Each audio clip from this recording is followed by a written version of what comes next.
En cette soirée du 8 mars 2025, le siège du 3e arrondissement de Pointe-Noire a été le théâtre d'un événement exceptionnel. La première édition de l'élection Miss Titi, organisée à l'occasion de la célébration de la Journée internationale des droits des femmes par l'Association des jeunes mères du Congo en sigle AJMC. Cette première édition visait à valoriser la beauté et l'intelligence et l'engagement des jeunes femmes des 17 quartiers de l'arrondissement 3. Dès 19h, une foule élégante s'est pressée dans l'enceinte de la mairie, en témoignage de l'engouement des habitants pour cette initiative. Écoutons les perspectives de cet événement par Michael Montouari, présidente de l'Association des jeunes mères du Congo, mais aussi marraine de l'événement.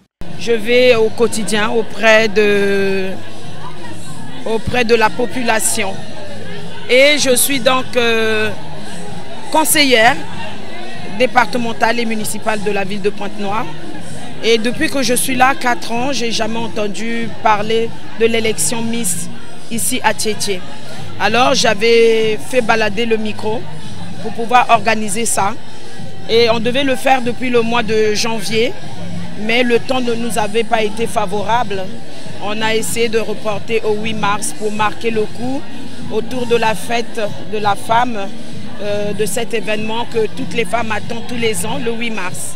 Au cours de cette cérémonie, 16 candidates ont défilé tour à tour devant les membres du jury et le public venu de 4 coins de Pointe-Noire. Tout ce que nous faisons ici, c'est pour vous, la population de Tchétché.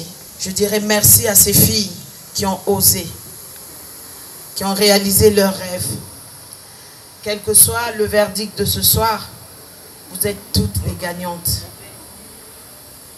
En tout cas, vous avez toutes gagné, Pamela, que je vais féliciter. Je vous présente la maman qui a tout mis en œuvre pour que ça soit une réussite ce soir, pour que ça puisse réaliser le rêve de ces demoiselles. Elle-même fut Miss. On ne se disait pas qu'on allait avoir ce que nous avons ce soir. Je vous remercie. C'est la première édition. Allons en parler dans nos quartiers. Au mois d'août, on va organiser Miss Mama Kilo. Donc, ça sera le 15 août. Rendez-vous ici avec les femmes, les Mama Kilo. Je remercie une fois de plus. J'aimerais qu'on puisse acclamer monsieur le maire de Tchétché, qui a bien voulu nous accueillir ici. Parmi elles, une lauréate qui, visiblement émue, n'a pas caché son émotion positive tout en promettant de poursuivre sa lutte contre la maltraitance des enfants. Ça n'a pas été facile parce que toutes les candidates ont été très belles, très intelligentes et très courageuses. Alors pour moi, être Miss Tchétché ce soir, je suis d'abord émue. Je n'y m'y attendais pas. Je ne m'y attendais pas, mais voilà, mes efforts ont payé aujourd'hui et grande est ma joie d'être et de représenter Tchétché aujourd'hui en tant que Miss. Je continuerai à défendre ma cause, celle du travail infantile, et je continuerai avec mon titre de Miss et avec l'aide qui me sera accordée, je continuerai à défendre ma cause, celui du travail des enfants. Parce que pour moi, les enfants ne méritent pas de travailler, de rester dans la rue.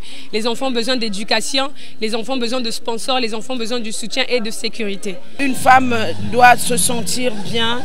Et une fois dans l'histoire d'une femme, peut-être moi aussi, dans ma jeunesse, j'aurais aimé être Miss. Et aujourd'hui, c'est faire réaliser ce rêve aux enfants qui ne le voient qu'à travers les écrans ou à travers leur portable. Ça se passe ailleurs, mais jamais chez eux. Alors on l'a fait ici à Tchétché pour honorer cette jeune demoiselle qui voit le monde que par son portable. Elle doit vivre le monde de là où elle est. La soirée s'est achevée par un cocktail convivial permettant aux femmes, aux jurys et aux candidates de partager un échange et de célébration. Cet événement, qui est une première pour l'arrondissement 3 de Pointe-Noire, mérite des éloges.